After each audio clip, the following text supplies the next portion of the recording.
ఏపీలో బీసీ మంత్రులు నేతలను గౌరవించడానికి ఈ నెల 27న బీసీ అభినందన సభను నిర్వహిస్తున్నామన్నారు ఎమ్మెల్యే గల్లా మాధవి. రాష్ట్రంలోని రజకులంతా కలిసి బీసీ మంత్రులు నేతలను గౌరవించడానికి ఈ సమావేశం ఏర్పాటు చేస్తున్నామన్నారు.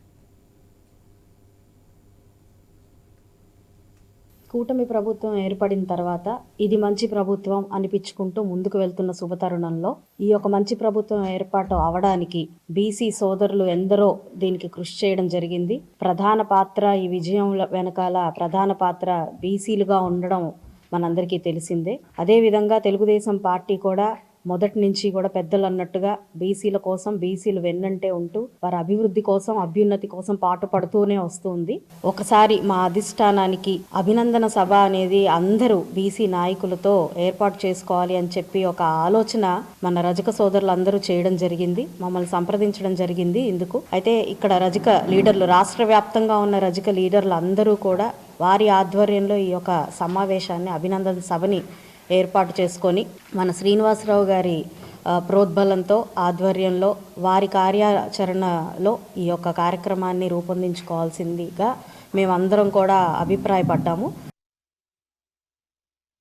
టీడీపీకి అండగా ఉంటూ వెన్నుముక్కగా నిలిచారన్నారు ఎమ్మెల్సీ దువ్వాడ రామారావు.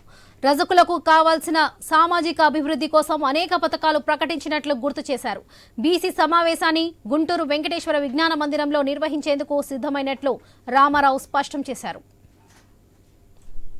ఎలక్షన్స్ ముందు ఏదైతే బీసీ డిక్లరేషన్ రూపొందించుకున్నామో అన్ని సామాజిక వర్గాల పరంగా కానీ లేకపోతే రజక సామాజిక వర్గ పరంగా ఉన్న అనేక ప్రధాన అంశాలు దృష్టిలో పెట్టుకొని ఒక డిక్లరేషన్ ఒకటి ప్రజల ముందుకి తీసుకురావడం జరిగింది.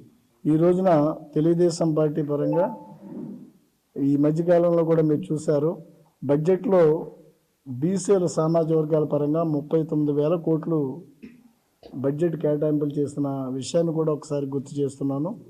రాబోయే రోజుల్లో బీసీలకు మంచి భవిష్యత్తు తెలుగుదేశం పార్టీ ఇవ్వబోతుంది.